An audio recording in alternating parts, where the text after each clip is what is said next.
ఈ దేశాన్ని మా కాంగ్రెస్ పార్టీ ముత్తాత మా నాయనమ్మ లేకపోతే మా నాన్న అద్భుతంగా పరిపాలించారు.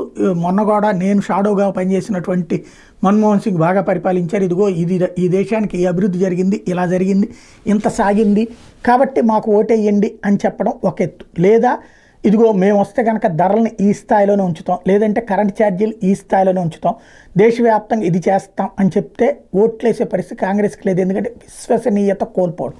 కాబట్టి ఏదో ఒక అంశం, ఎమోషనల్ అంశం తీసుకురావాలి.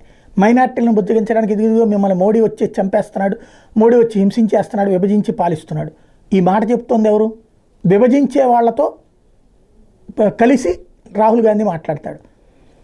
గుళ్ళని మూసేసినటువంటి వాళ్ళతో కలిసి మూయించుకున్న వాళ్ళని ద్రోహులుగా దోషులుగా చూపెడతాడు. సంబాల్ లాంటి చోట్లన ఎవరైతే దెబ్బలు తిన్నటువంటి హిందువులను వదిలేసి తన్నినటువంటి వాళ్ళ ఇంటి దగ్గరికి వెళ్ళి పరామర్శించి వస్తాడు.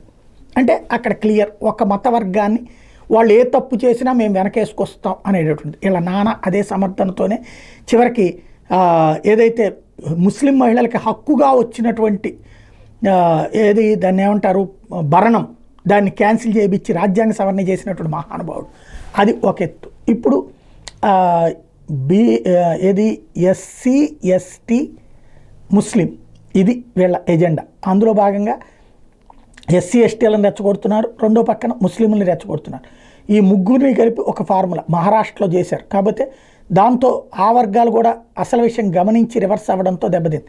కానీ దేశవ్యాప్తంగా మాత్రం ఈ పోలరైజేషన్ చేయాలనుకున్నటువంటి రాహుల్ గాంధీ సక్సెస్ అయ్యాడు. దేశవ్యాప్తంగా కాంగ్రెస్ మిత్రపక్షాలని అసెంబ్లీలో రోడ్ల మీదన రోడ్డెక్కి చేసినటువంటి ఉద్యమం ద్వారా ప్రపంచవ్యాప్తంగా అంబేద్కర్ని అమిత్ షా అవమానించాడన్నటువంటి కోణాన్ని చెప్పడానికి, అట్లాగే దళితుల్ని రెచ్చగొట్టడానికి ఉపయోగపడింది.